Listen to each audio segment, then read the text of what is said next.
What the?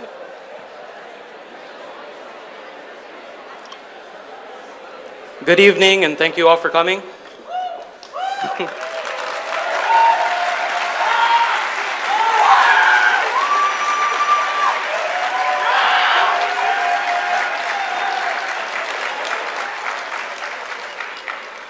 right, so my name is Andrew Gates. I am the president of College Republicans at UCSB.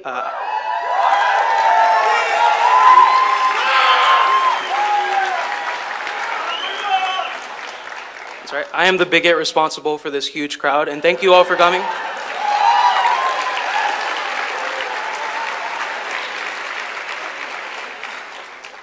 So I'd like to start off by thanking the Young America's Foundation for sponsoring this event.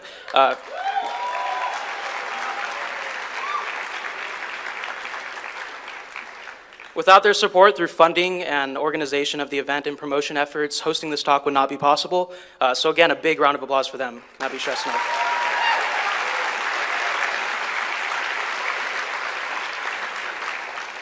I'd also like to thank all the members of the College Republicans, many of whom weren't even on the exec board, who helped organize this event today, spending countless many nights, putting up flyers, making signs. Just big hand for them too, please.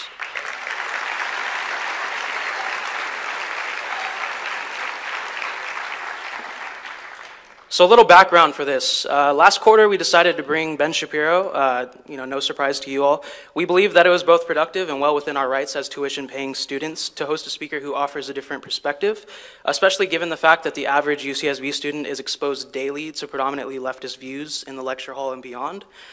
We thought that was fair. In October, we requested funding from Associated Students for Security, room and a portion of Mr. Ben Shapiro's honorarium.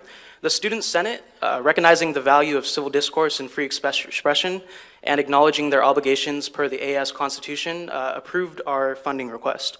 So big hands to them, actually.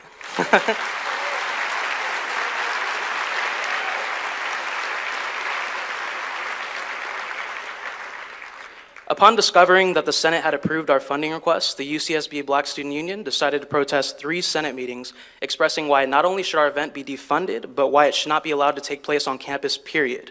Our issue with those who came to protest the funding of the event is not that they disagreed with Mr. Ben Shapiro, but rather that they felt the need and the moral duty to shut down an event simply because they disagreed with it. They forget that we, College Republicans, and everybody who attended this event to hear Ben Shapiro speak, are also students of this university, and that universities were created with the aim of discovering truth, and that civil discourse and freedom of expression are indispensable norms that guide the project of truth-seeking. If either of these two things are jeopardized,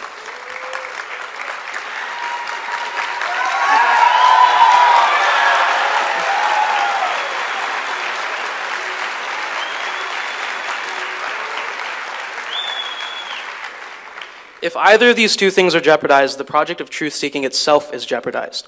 As students, we aren't paying thousands of dollars in tuition to shelter ourselves in safe spaces, which exist solely to protect our feelings and guard us from different opinions.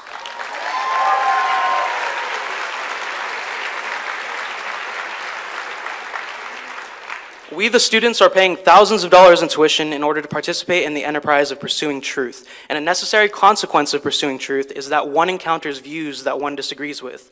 We reject entirely the left's attempt to infantilize this campus by promoting such childish and pernicious ideas. Although Mr. Ben Shapiro holds controversial viewpoints, he is not a troll. That is, he is not merely a provocateur whose sole purpose is to be offensive for the sake of being offensive. So, like some people, not gonna name him.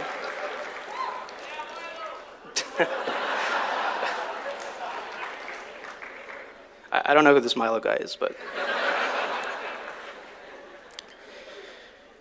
We also cannot help but notice with a combination of humor and chagrin that since the announcement of this event, our club and its members, and even Mr. Shapiro himself, are being portrayed on social media as Nazis, KKK members, and white supremacists. Even a UCSB professor, whom you would expect to be above this, referred to Jewish conservatives Ben Shapiro and David Horowitz as neo-Nazis and neo-fascists during the school-sponsored Day of Democratic Education.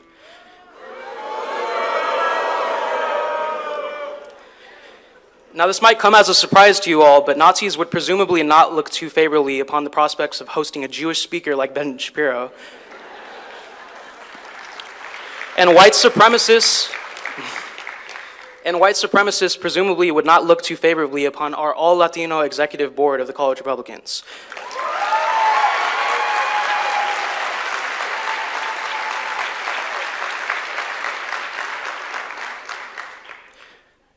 Contrary to what some leftists who accuse us of being fascists say, we, unlike them, deny the key tenet of fascism, namely that the political minority should be silenced if they seek to express a political opinion that is contrary to the prevailing orthodoxy. And that's why tonight, not only will Shapiro be given a platform, but all students will be given one as well. Any student is free to come up to these mics, or this mic right here actually, and express dissent during the allotted Q&A session at the end of Shapiro's speech. So if you think Ben Shapiro is immoral, if you think he's irrational, if you think he's misguided or wrong on every count, you will have the chance to express such sentiments in the Q&A portion, because we do not want to censor different opinions.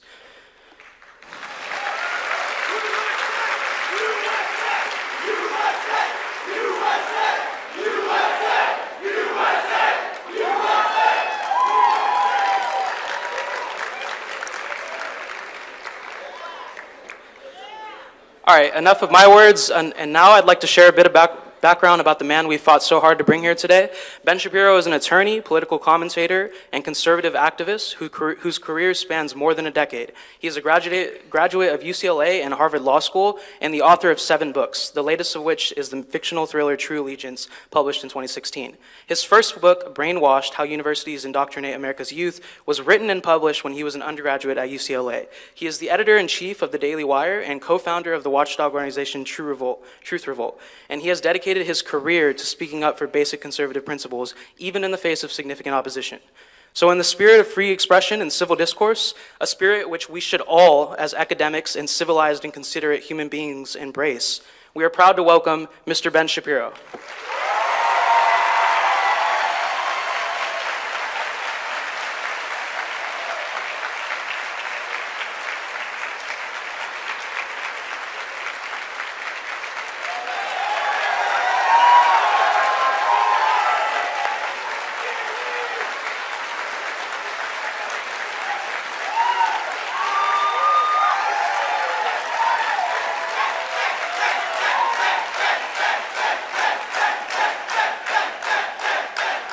Thanks a lot.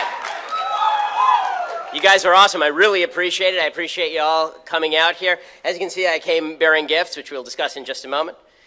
But I first want to thank, obviously, the College Republicans for having spent all of the time and energy organizing this, all of you for taking time out of your schedule, out of drinking and partying to come hear me. And come on, it's UCSB. And I want to thank, obviously, Young America's Foundation for sponsoring this event. So, I want to start with a story from Vanderbilt University. So November 2015, black students protested and demanded diversity classes at Vanderbilt University. And the next day, a bag of dog crap showed up at the front door of the Black Cultural Center. Right? It was a bad thing. It looks like maybe a racist incident. So the Black Student Union releases a statement calling the university as a whole racist and talking about the, quote, isolation of students of color. And the police investigate. And then they don't do anything. So it looks like a clear-cut case. There's institutional racism, clearly, right? They report this terrible racist incident. The police don't do anything after investigating.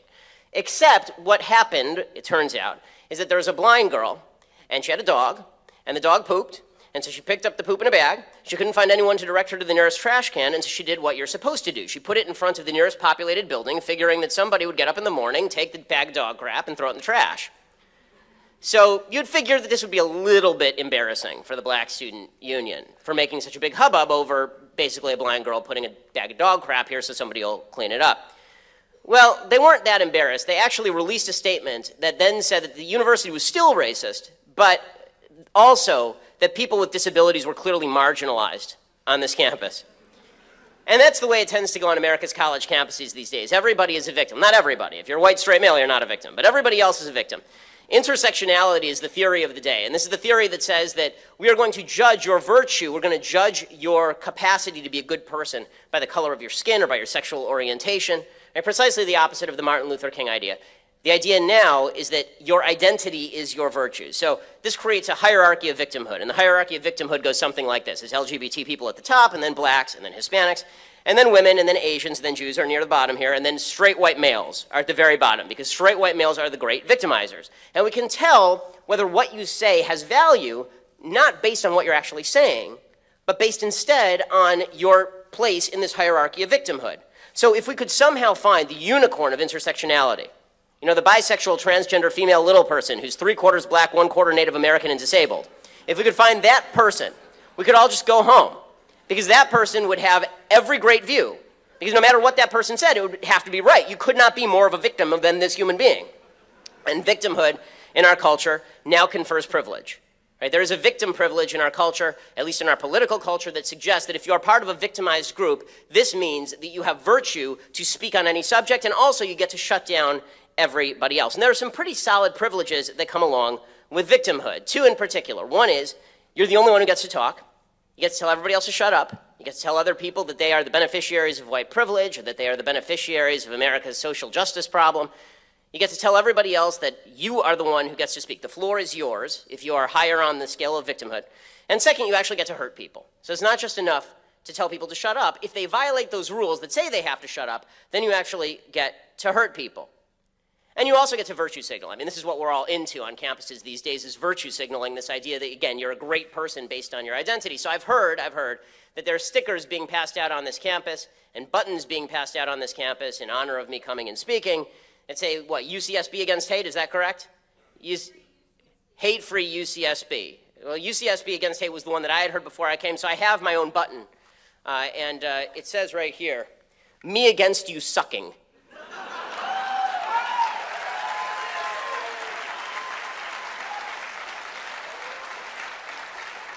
Because it turns out that facts are not hate. It turns out that truth is not hate. And if you don't like what I have to say, then maybe you should argue with what I have to say instead of simply declaring it hate speech and therefore off limits. I also have heard that they've planned like half a dozen events tonight to prevent people from coming. Clearly that was successful.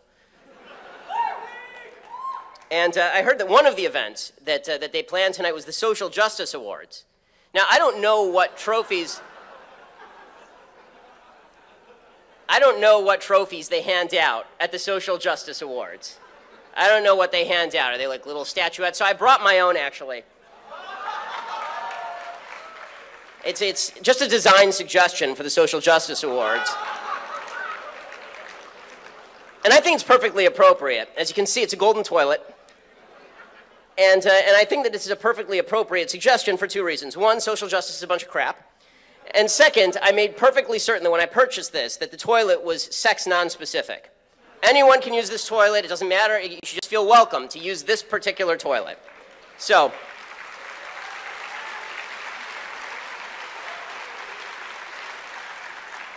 you know, personally, I'm just disappointed that I don't actually get to visit the Poetry Slam. You guys are having a Poetry Slam tonight. Nothing is more fun than a Poetry Slam, as we all know. I'm sure we got Keats and Shelley out there reading verse about menstrual equality or some such nonsense.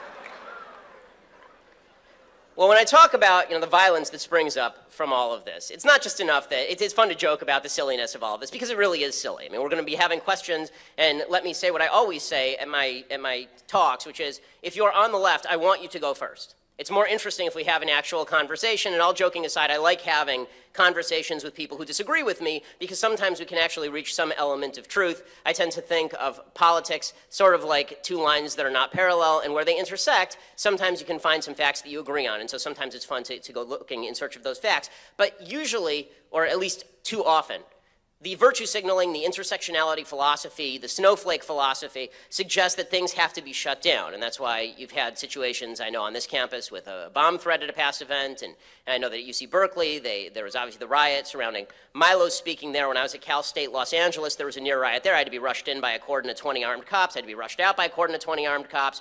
All the students in this theater were basically trapped there. They were told to stay there until I left, until the crowd could dissipate, because they said they couldn't guarantee the safety of the students. When I was at Penn State, we had a serious security problem with people trying to bash in the doors while I was speaking and rush the room. Now, this sort of thing, unfortunately, is not rare enough. And that's not even taking into account campuses where the administration is completely unhelpful and actually wants to ban you, right? When I went to DePaul University, they actually banned me from DePaul University, to the point where when I walked on campus, you can find the video online, it's actually kind of funny, because I'm standing there, and there's like an 8-foot Goliath security guy just standing over me, and he's saying, if you take one more step forward on this campus, we will take you away in handcuffs. And they'd actually brought the sheriff from Cook County there. He was sitting right there in the background, you know, gleefully smiling at me as he fingered his handcuffs.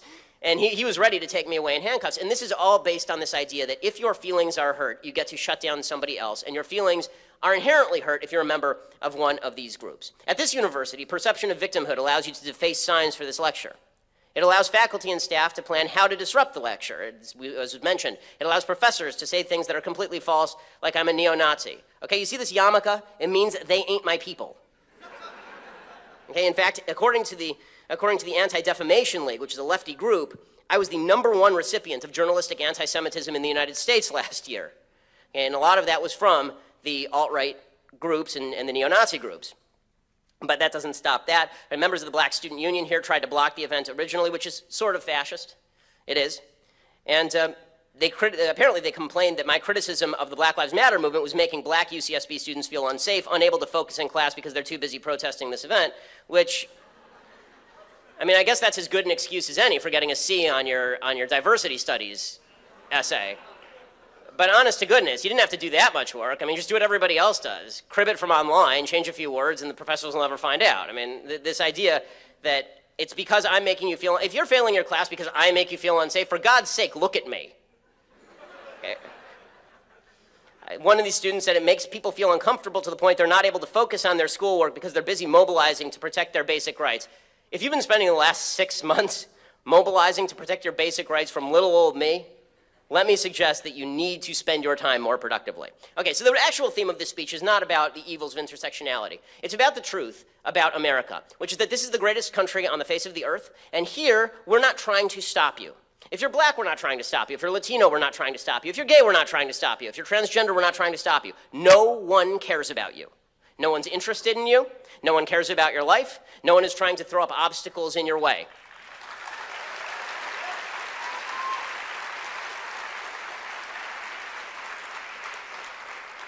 That's not to suggest there aren't isolated racists and isolated sexists and isolated homophobes and bigots. Of course there are. Of course there are. But the idea that the institutional society as a whole is out to get you is just plain false. And not only is it false, it's counterproductive and destroys your chances at success. Because if you imbibe the spirit that says that you're inherently going to fail, that anybody who says something who disagrees with you is going to cause you to be unable to study, and then you get a C in your diversity studies course, and now you can't go to the law school you wanted to, that's your own damn fault.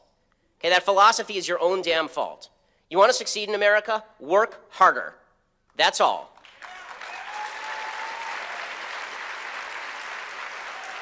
So I want to start with the white privilege issue, because this is a big one that comes up on campus a lot lately, probably the biggest one. This idea that you are a victim inherently if you're not a white person, that the Constitution was built for white people, the Declaration of Independence was built for white people, Western civilization was built for white people, and therefore it inherently privileges white people above black people. This is stupid. It is stupid. It's tempting, but it's stupid. Okay, first of all, it is true, of course, American history is replete with racism, and some people are currently affected by racism in the past. You may not have inherited as much wealth if your parents lived under Jim Crow. Obviously, that's true. But we cannot fix that with more racism. Injustice does not solve injustice. Taking somebody else's property does not fix the problem that your grandfather's property was taken from you. We can't fix where we start in life, but we can fix where we're going. It turns out that if you don't want to be poor, permanently poor in the United States, all you have to do is 3 things. There's 3 things, according to the Brookings Institute. You can do all of these. They're very easy, right? Get married before you have babies, finish high school, get a job. That's it.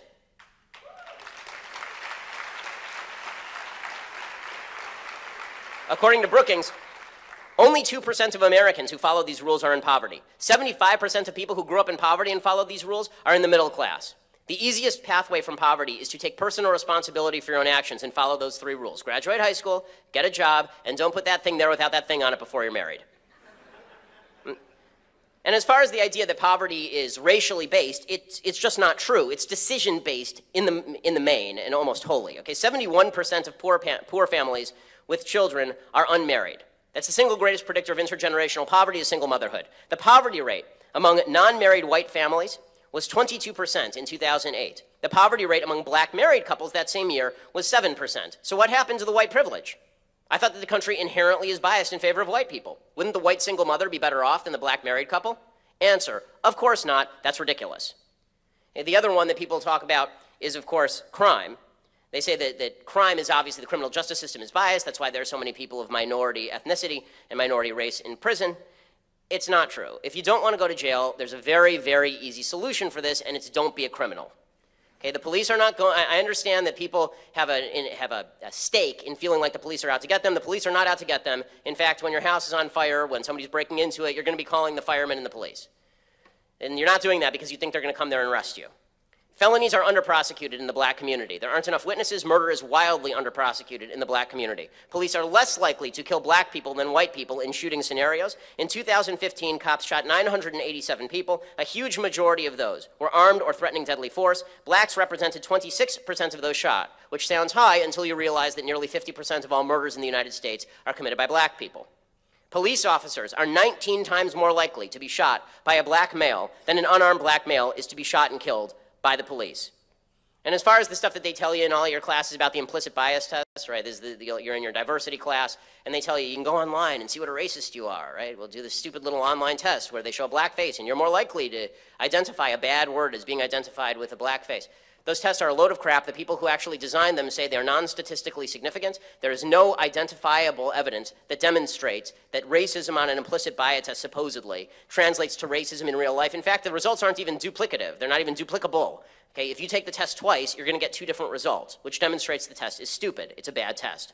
Okay, how about sexism, right? America's a deeply sexist country. Women are under the thumb of men. No. Sorry to break it to you, ladies, you're not victims. Or, happily, you're not victims. Welcome to the freest, most prosperous country on the face of the earth for women in human history.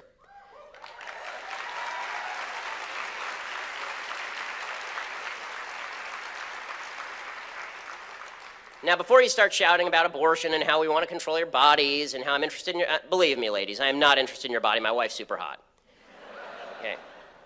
It turns out the only body part of yours that I'm interested in is the part that contains a baby. That's the part I'm interested in. I'm not interested in your esophagus. I don't care about your kidneys. They're all yours. Enjoy. Okay, the part that I care about is the part that contains the baby, because that is not you, that is a baby. That is a different human. You don't get to kill different humans just because they are inside your body. Okay, as far as the wage gap, this is the big myth that you hear all the time. Women are paid 72 cents on the dollar. It's almost worthless debunking this because it's so easily debunked. My favorite instance of the debunking actually happened during this year's Super Bowl. I don't know how many of you saw the Audi commercial in this year's Super Bowl. So Audi ran this idiotic commercial. And the commercial was this little girl driving around in a go-kart. And there's this deep voiceover where her father presumably is saying something like, "How am I ever going to tell my daughter that she is going to be living in a Mad Max hellscape for women? How am I possibly going to tell my daughter she'll never earn as much as a man just because she has a vagina?" And then at the very end of the commercial, they get into an Audi, and presumably this fixes things somehow. It's like, she's still going to be victimized, barefoot and pregnant in the kitchen, but at least she once drove in an Audi. So people tweeted at Audi after this, and they said, well, Audi, you pay your female employees less than you pay your male employees. And Audi immediately tweeted back, well, actually, that's not true. We pay them exactly the same if you take into account the number of hours worked and the job descriptions of the people. Right. Right. Okay, Time magazine found that in 147 out of 100 of the 50 biggest cities in the United States, women actually make on average 8% more than men. If they are single and childless and they're out of college and they have the same job description and work the same number of hours, they make more than men. You know, on college campuses, this idea that women are victimized, as a general matter is silly. Okay, 55% of all college students are women. 58% of all graduate degrees go to women. This idea that women are marginalized in the electorate, 54% of the electorate in the last election cycle was female. So if the patriarchy is winning, I'm just wondering why it is that they are the minority. And as far as the rape culture statistics, this idea that 1 in 4 women on campus are raped, rape is, as I've said many times in many settings, rape is, in my mind, the gravest evil, maybe graver than murder. I believe that rapists should be castrated or killed.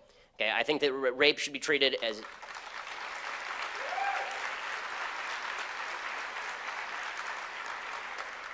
Non-consensual sex is the greatest crime that you can commit against another human being.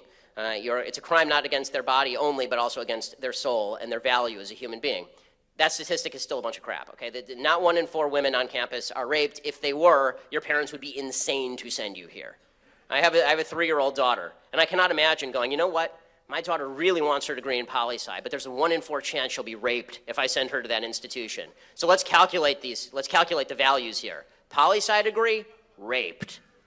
Okay, no one would do that because it's just silly. The real statistic, according to the Bureau of Justice Statistics, from 1995 to 2002, there were 6 rapes per 1,000 per year on college campuses, which is lower than it is in the general population, actually. Okay, 6 per 1,000 is not the same, you may notice. For all the stats majors in the room, all the math majors in the room, 6 per 1,000 is not the same as 250 per 1,000. You know where that 250 statistic came from, that 1 in 4 statistic? It came from an opt-in survey where they asked women, have you ever been sexually assaulted? But they included in the definition of sexual assault things that we're not fond of but aren't rape. Things like, did someone try to kiss you against your will? Did someone touch you without your permission? Okay, I'm shocked that it's 1 in 4. I'm shocked it's not 9 in 10. I mean, how many times has a girl been on a date and a guy's gone in for a kiss and the girl's turned her cheek?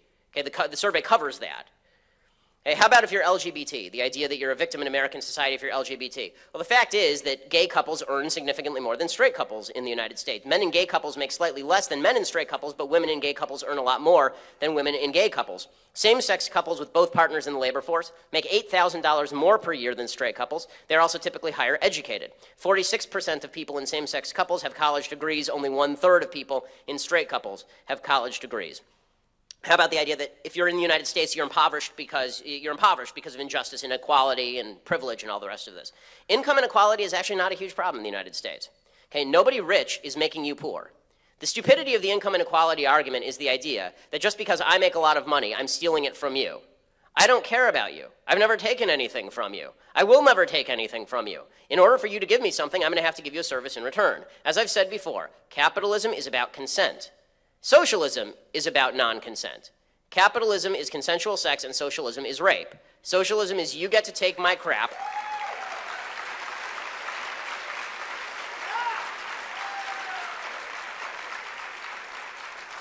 You get to take my stuff because you feel entitled to it. As far as this idea the middle class in the United States is disappearing, we're all going to die, it's awful, it's awful, it's awful. Okay, the upper middle class grew from 12% of Americans in 1979 to 30% in 2014. When people say the disappearing middle class, what they really mean is the middle class became the upper middle class. That's what actually happened.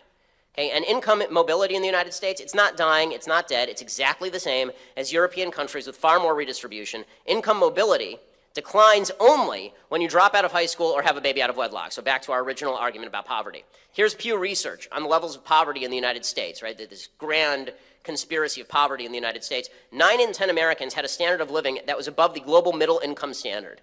It means that 9 in 10 Americans are rich by global standards. 7% of people in the US were middle income, 3% low income, 2% poor. So 2% of people in the entire country, a country of 320 million people, 2% of those people are living in what anything would resemble global poverty. Here's the problem with all this stuff. When you say that America's out to get this group or that because you're a member of this group or that group, you get to shut other people down, you get to tell them to shut up, you get to act violent, you're dividing Americans and you're destroying the country. You're destroying the social fabric. If we don't have social fabric, we can't have conversations. You can't ask questions. I can't give you answers. Right? We can't talk with each other. We can't vote together. We cannot have a civil society without the social fabric that assumes that we play by the same rules. And when you make the case, not only do we not play by the same rules, but the rules should only apply to you and not to me, right? I should be able to do whatever I want because I'm a member of a victim group. You destroy that social fabric.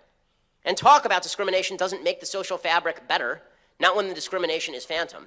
It doesn't make the social fabric better. Example, in 2010, 13% of Americans worried about race relations.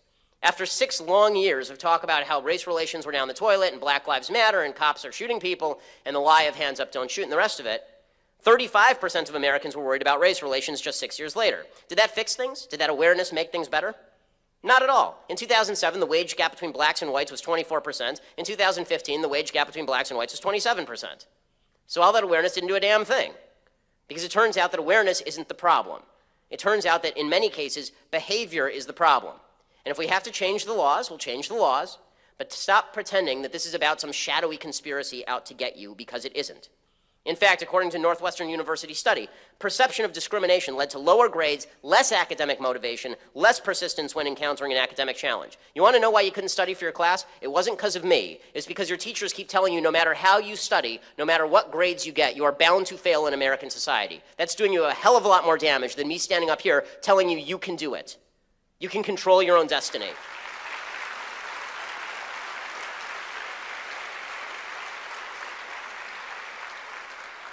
So here's the bottom line. Your life is in your hands. You can do whatever you want. This is America. No one cares. Do what you want. fly, let your freak flag fly. No one cares. Do whatever it is that you want to do. No one is out there to stop you. And I'll tell you what, if someone is out there to stop you, and you can show me evidence, and you can show any of us evidence, that that person is out there to stop you for any discriminatory reason at all, we will all stand with you. We will. We all want to be on the same side of this thing. What tears us apart is when you immediately assume, when people immediately assume that just because my skin color is different than yours, or my religion is different than yours, I must have an agenda that is adversarial to yours, and I want to destroy you. I don't. What I want is a country where we can all be free, where you don't have to care what I think and I don't have to care what you think, because we're all leaving each other alone, and all we care about is the maintenance of that freedom that was guaranteed to us by those evil white founding fathers who constructed the greatest system in the history of humankind. Thanks so much. Happy to take your questions.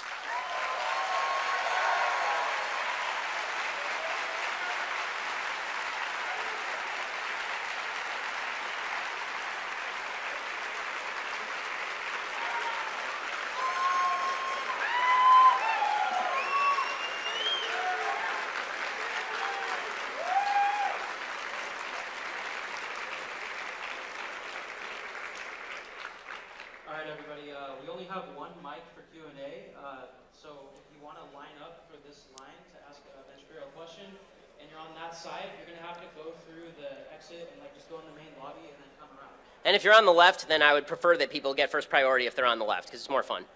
Left politically? Yes. No, I don't care where you are geographically. Okay.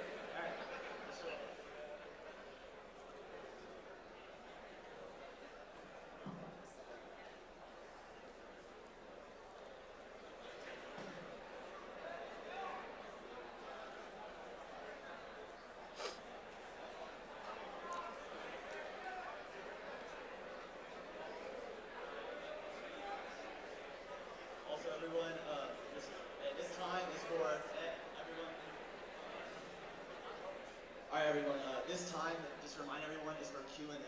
This is not an opportunity for political theater, and so if you're not asking a question, we're going to cut you off. Just let you guys know. Unless you're going to do like Ibsen or something. Like if you're going to do like a full play, then I'm up for that, but okay. Hello, Ben, thank you for coming. How's it going? I'm well, thanks. So I wrote my question down. The classic American line describing the parameters of the Constitution goes, "The right to swing my fist ends where your nose begins." Excluding real and present threats or danger, my question is, where does the fist of freedom of expression end and the nose of well-being of the individual or society begin? For example, in France and Germany, the nose has been defined by everything Nazi being illegal. Where do you think the American boundary should be? Should people have the right to be open Nazis, express their Nazism, and try to spread and recruit for a Nazi cause? Okay, so as you can tell, I'm not a big fan of Nazis. Okay, that's my statement. I'm also a bigger fan, right, no, understood. I'm a bigger fan of the First Amendment. So my feeling is that in open debate, Nazis lose, which is why the Nazi Party is not a real thing here. So I actually oppose a lot of the hate speech laws because I think that once you give the government the power to decide which views are acceptable and which views are not acceptable, then that gun can turn on you in a real hurry, and that scares me a lot more than the idea of a couple of kooks walking around with silly-looking Hitler mustaches. Thank you. Thanks.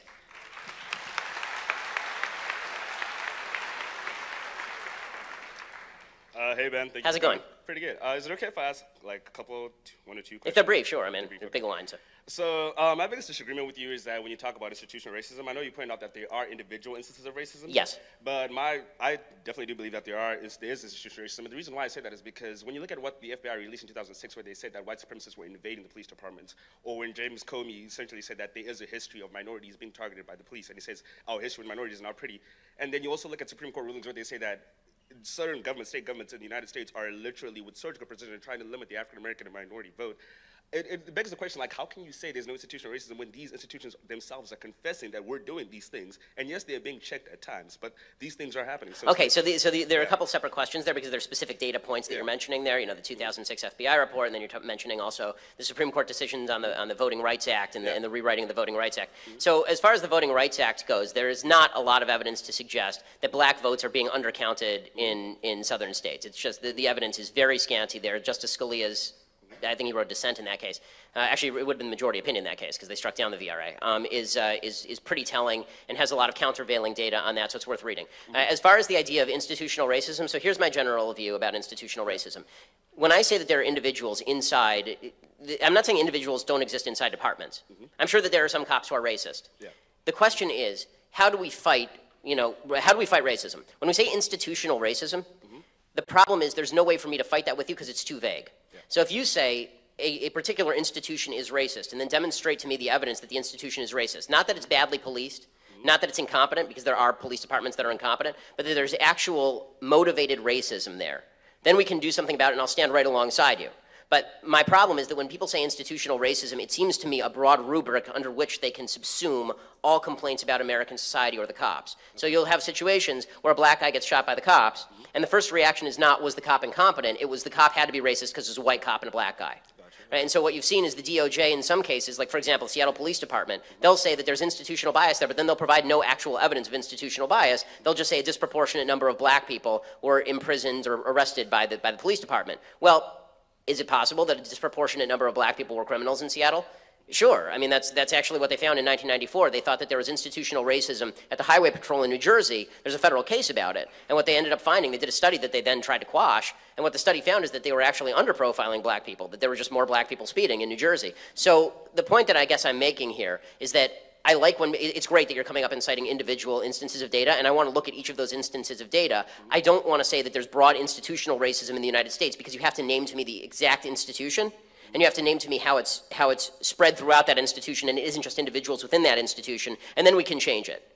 Okay, so that's an institution that has racism. That's not the same thing as arguing there's institutional racism in the United States as a general rule, because that suggests that America is generally racist, which is something with which I disagree.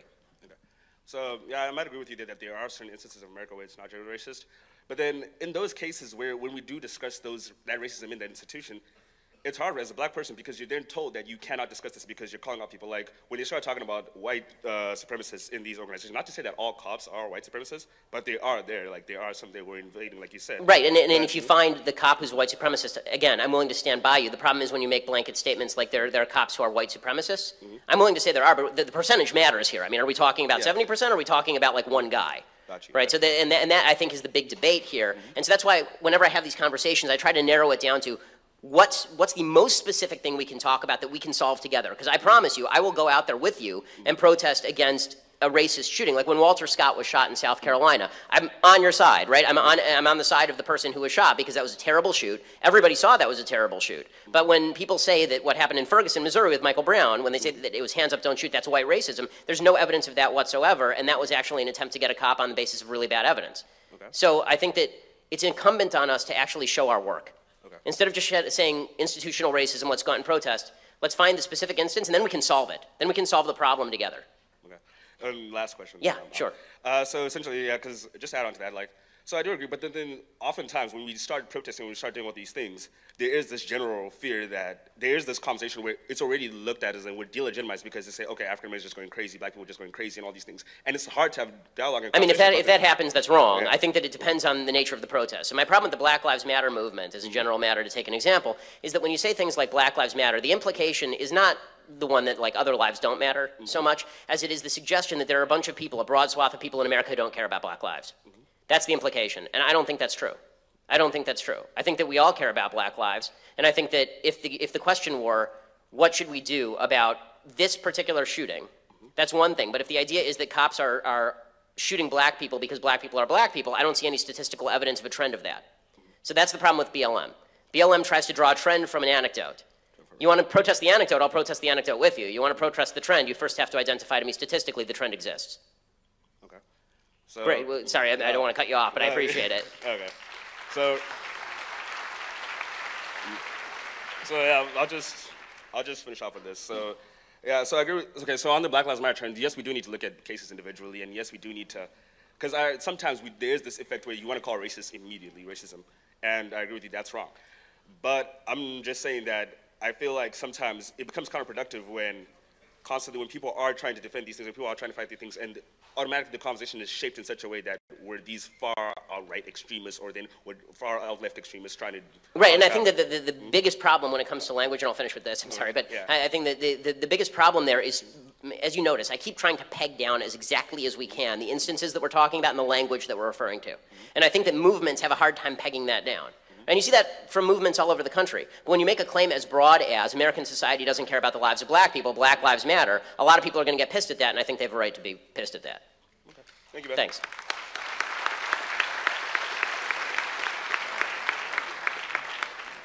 Hi, Ben. I wouldn't characterize myself as a member of the left, but I do have a couple of pointed questions. Mr. Shapiro, while I disagree with many of your conclusions, I admire your dedication to and insistence on the primacy of facts in public discourse. You've said and recently retweeted that, quote, you become a member of the left when you say that truth is not a value. Would you characterize President Trump as a leftist? I would characterize President Trump's approach to truth as leftist, yes. Okay. Yes, his approach to truth is leftist, because I think that, I mean, as many of you know, I'm not a Donald Trump sycophant. So I think that I try to call it balls and strikes with him. He does some things that are good, some things that are bad. I think his approach to truth is scanty, shall we say. And so, yeah, I think that he thinks truth is relative. And my biggest problem with Trump is this. I like when he bashes the media because the media don't tell the truth. But if you're going to do that, you have to replace the not truth with truth. You can't replace the not truth with more not truth.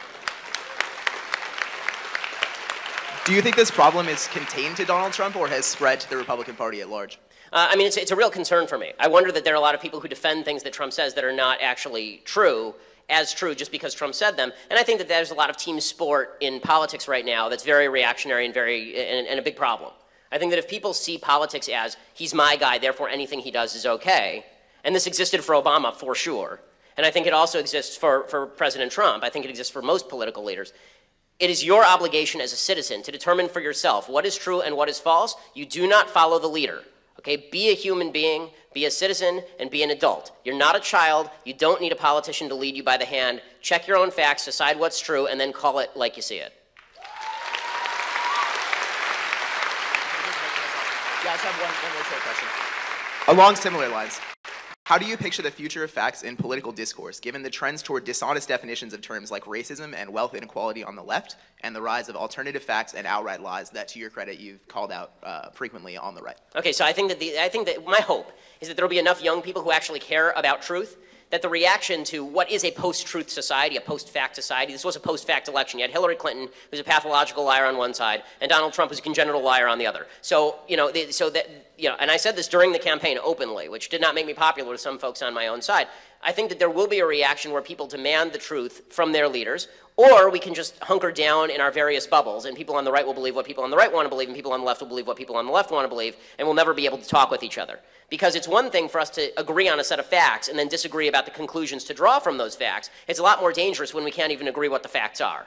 And right now, there's not even basic agreements on what the facts are, and a lot of purposeful vagueness from our politicians doesn't help the problem. And opportunism in political discourse doesn't help the problem. Just a quick example, and then we'll move. And that is, to take an example, Donald Trump over the weekend on Friday night, he said that his exact wording was something like, there was something terrible happened in Sweden last night. Sweden has been inundated with immigrants, and that's really done terrible things for crime. It's not an exact quote, obviously. It's a paraphrase. So with the left centered on something terrible happened in Sweden last night, and they said he was talking about a terrorist attack, and he's a liar. And the right centered, and then the left went one step, okay, so he shouldn't have made a reference like that because it wasn't clear what he was referring to. That's true. Then the left went one step further, and they said there's no problem in Sweden. And then the right went, whoa, wait, hold on a second. There is a problem in Sweden, and he's totally right about the second half of that statement. So instead of people holding these two thoughts simultaneously in their mind, that Trump shouldn't have said something happened in Sweden last night, and also there's problems in Sweden, the right goes, there's problems in Sweden, and the left goes, there was no terrorist attack in Sweden, nothing's happening in Sweden. And this is how you end up with the two sides screaming at each other like banshees and nothing actually getting done. Thank you.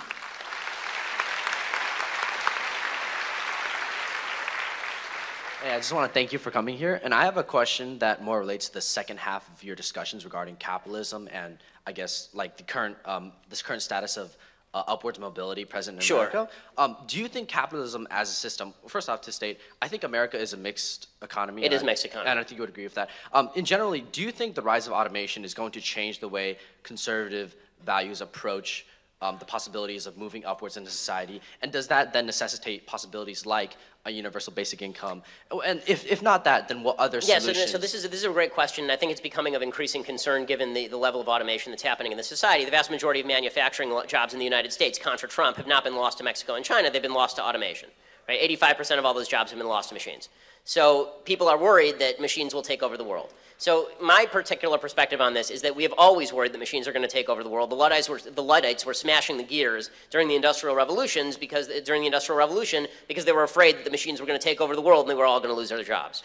Okay, we never could, like there are certain things that we never would have imagined as jobs that are now full sectors of the economy.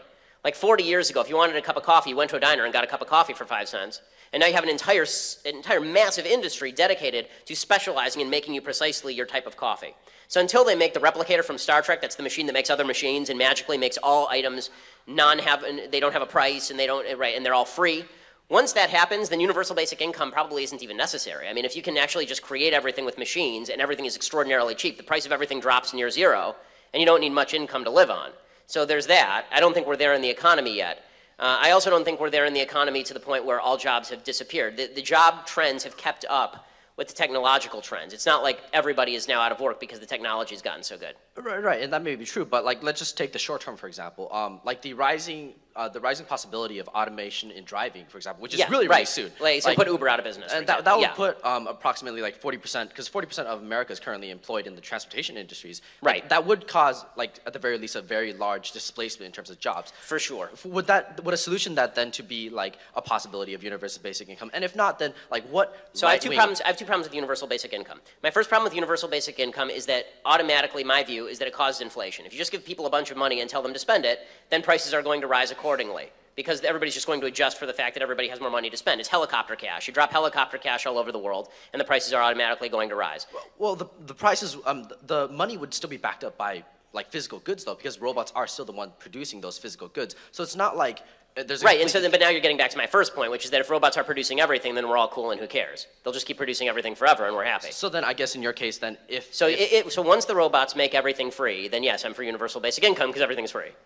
But until we have utopia and the robots make everything for free, there will be scarcity in the market. And as long as there's scarcity in the market, there needs to be a pricing system for that scarcity, because otherwise you're not going to produce more of that. You're going to produce less of it.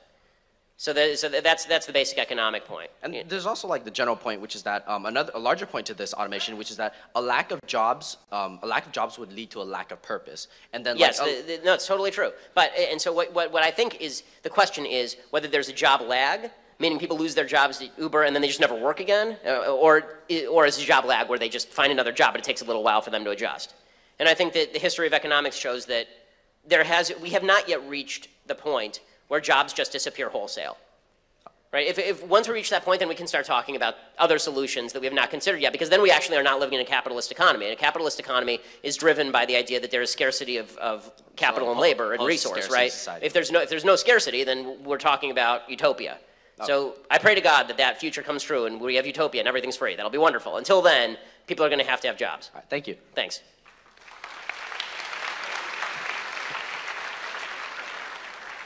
Hey, Ben, thanks a lot for coming. That was refreshing. The lefty stole my question. Go figure that one, so I will ask a different question. If you'd be so kind to indulge me, I'd like to ask you, who or what is God to you? Who or what is God to me? Yes, and what role, if any, does that play? God's my man. I mean, it's...